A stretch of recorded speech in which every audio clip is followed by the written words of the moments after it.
Hope didn't die with a bang. It faded out like background noise nobody bothered to mute. One day people were still pretending plans mattered, and the next day nobody asked what if anymore. Earth was still spinning, cities were still standing, but everything felt borrowed, like time was on credit and the bill was about to hit hard. The conquered fleet hung above the planet, silent and patient. They didn't threaten us, didn't posture. They just existed, and that was worse. Their ships blocked the stars, black shapes cutting holes in the sky. Every telescope showed the same thing: perfect geometry, zero emotion. They weren't here to fight. They were here to finish something already decided. Human defenses collapsed in weeks. Orbital cannons overheated and cracked. Drone swarms got hacked mid-flight and turned around like confused birds. Mars went dark first. Then Luna. Nobody said the words out loud, but everyone knew Earth was next. The council kept meeting anyway. Old habits die slow. They argued tactics that didn't matter anymore, numbers that meant nothing. Every plan ended the same way: failure in under 6 hours. The war AIs stopped giving suggestions and started giving probabilities. None of them went above 5%. That's when the room went quiet. Someone, voice shaking, hands clenched, finally said it. "What about the Carex?" Nobody reacted at first. Then chairs scraped. People stood up. One woman laughed, sharp and ugly, like she'd just heard a bad joke at the wrong funeral. "That's not an option," someone snapped. "That's a suicide note." Everyone knew the stories. Every species did. The Carex weren't monsters in the fairy tale sense. They were worse, real, ancient, built for war in a way no one else ever was. They didn't conquer. They tested. They didn't enslave. They reshaped. Every civilization that asked for their help survived its enemy, and then didn't survive the Carex. Interstellar law had exactly one unanimous rule: never contact them. The council argued until voices broke. Some said death was better. Some said extinction with dignity mattered. Others stared at the live feeds of conquered ships drifting closer and didn't say anything at all. Finally, a tired old man at the end of the table leaned forward. "We're already dead," he said. "We just haven't stopped breathing yet." No one argued after that. The signal was prepared in silence. No speeches, no signatures, just coordinates, proof of invasion, and a single sentence encoded in raw galactic syntax: "We offer battle." When the message was sent, nobody cheered, nobody prayed. They just waited. 3 seconds later, space itself twitched. The response didn't come through any known channel. No signal spike, no transmission beam. Reality itself rippled, like the universe had inhaled sharply. Every sensor on Earth went haywire at once. Gravity spiked, then dipped. Time-stamped logs desynced by microseconds. Astronomers screamed as stars shifted position on their screens, then snapped back like nothing happened. The conquered noticed too. For the first time since arriving, their fleet moved defensively. Tightened formations. Power signatures surged. Whatever they had calculated before, this wasn't part of it. Then the tier opened. No hyperspace flash. No wormhole glow. Just a violent split in empty space, like someone had taken a blade to the void. Out of it came ships that looked wrong. Scarred hulls. Asymmetrical frames. Weapons bolted on like afterthoughts because elegance wasn't the point. These were tools. Behind them came more and more. The Carex had arrived. A voice cut into every human channel at once, bypassing encryption like it wasn't even there. "So," it said, low and almost amused, "you finally ran out of luck." The conquered fired first. Beams of coherent energy tore across space, precise and lethal. They hit the Carex fleet head-on. Nothing slowed. The Carex didn't dodge. They accelerated. Human commanders watched in stunned silence as enemy ships that had shrugged off everything we'd thrown at them started coming apart. Not exploding, being torn open. Shields failed like wet paper. Hulls folded inward under weapons that didn't just destroy matter, but bullied it. Then the Carex boarded. Small strike craft slammed straight into conquered vessels. No disabling shots, no warnings. Human sensors picked up internal combat. Violent, chaotic, intimate. Life signs vanished in bursts, not lines. Someone whispered, "They're enjoying this." Data confirmed it. Neural patterns spiked during kills. Stress hormones mixed with pleasure responses. The Carex weren't just winning. They were having fun. Within hours, the conquered fleet broke formation.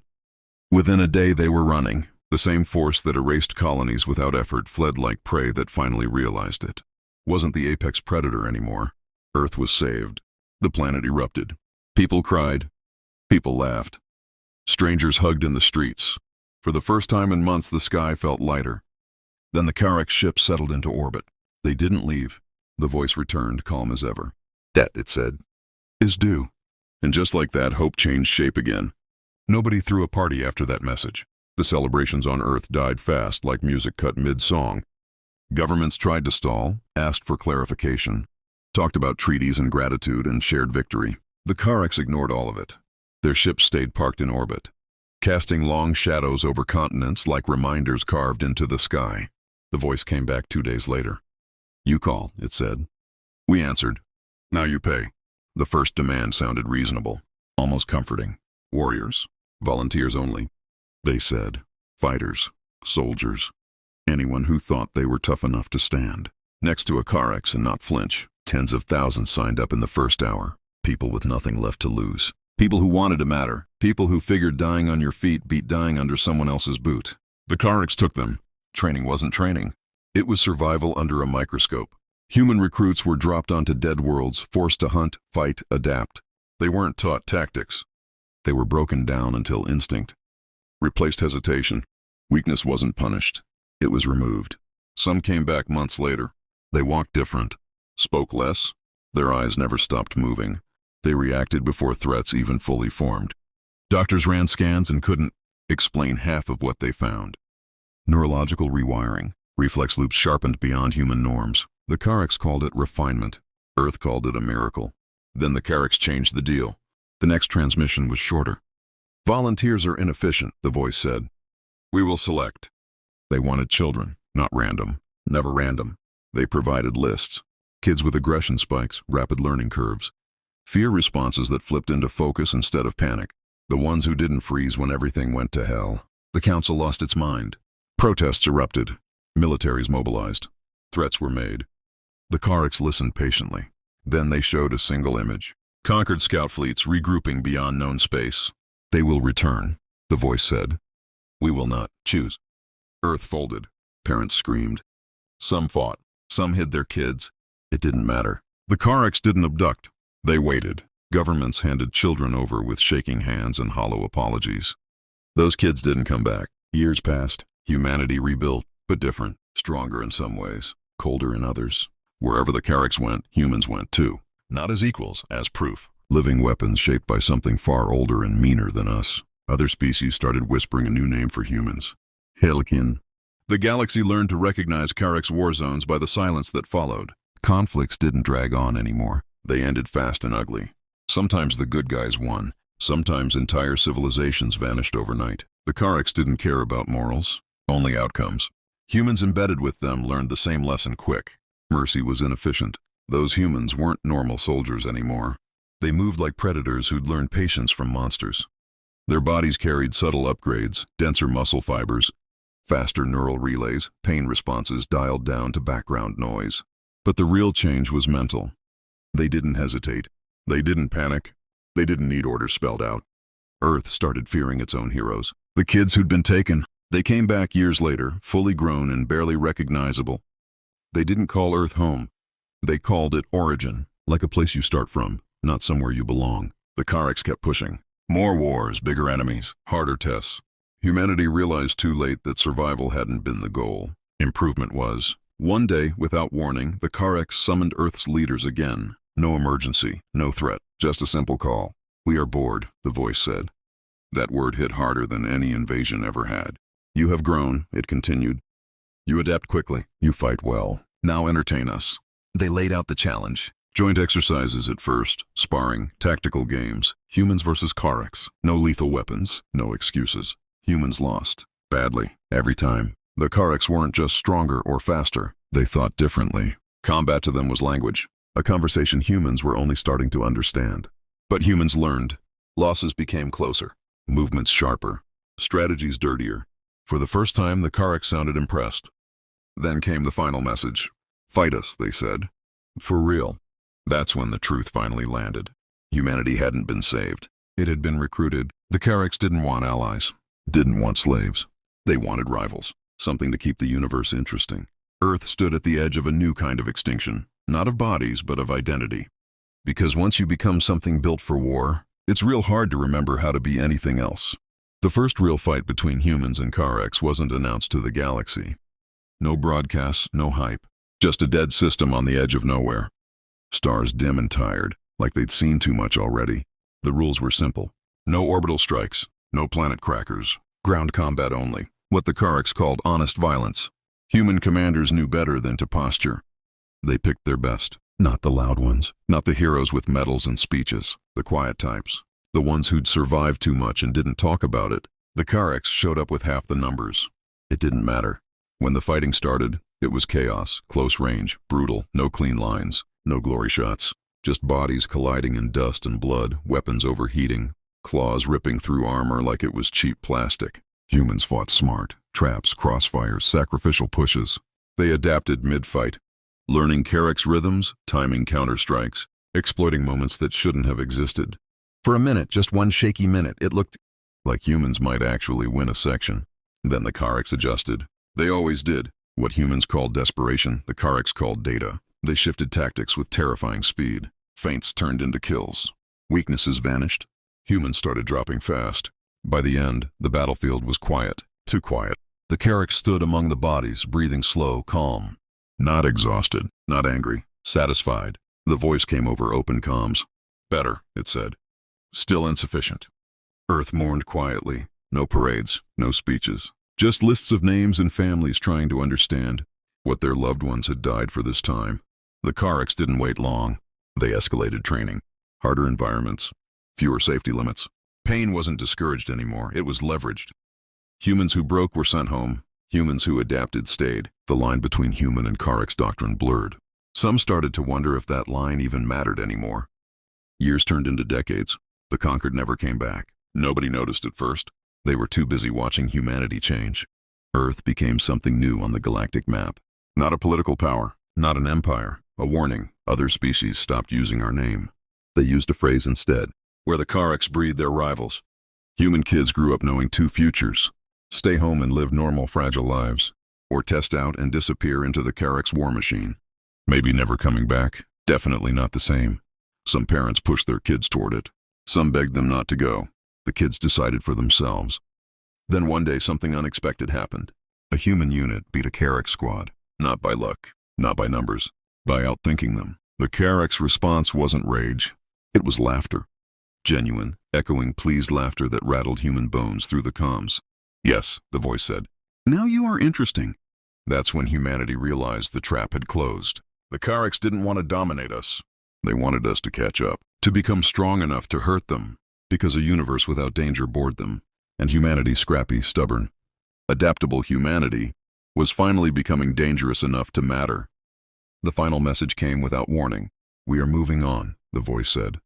You will come with us. Not a request, a statement. Earth stared into the future and saw endless war, endless testing, endless evolution shaped by conflict.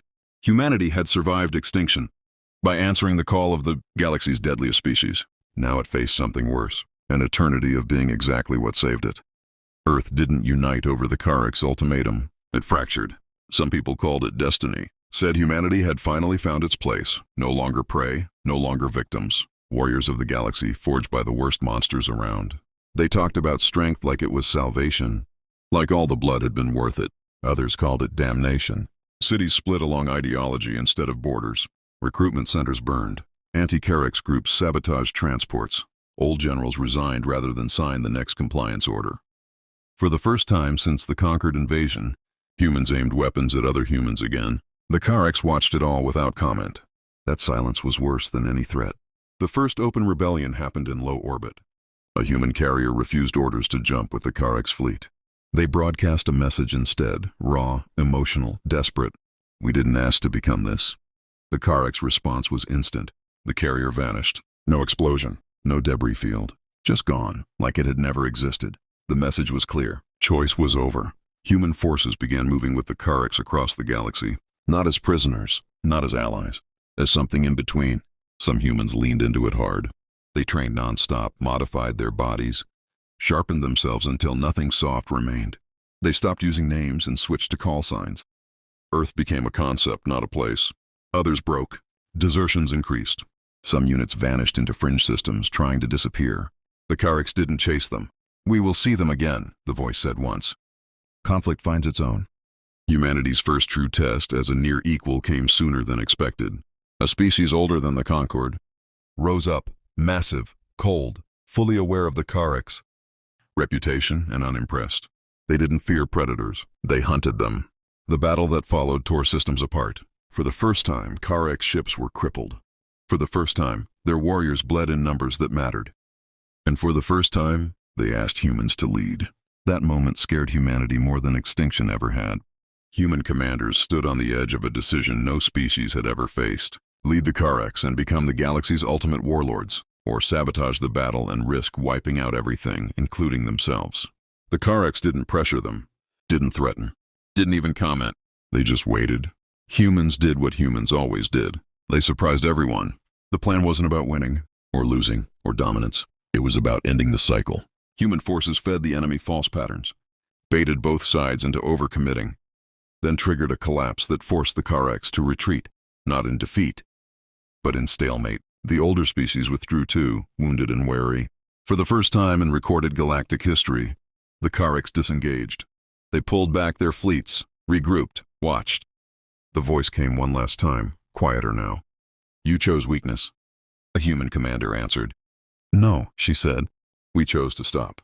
Silence followed. Then something that had never been recorded before. Respect. The Carracks left human space, not as conquerors, not as mentors, as rivals who had finally been challenged in a way that mattered. Earth wasn't clean after that. It never would be. Too much blood. Too many scars. But humanity reclaimed something it had almost lost completely. The right to decide what it would become. Some humans still left with the Carracks. Some stayed. Some walked away from war entirely. The galaxy learned a new rule. Never push humans to the edge. Because when all hope is lost and they make that final call, they don't just survive. They change the game.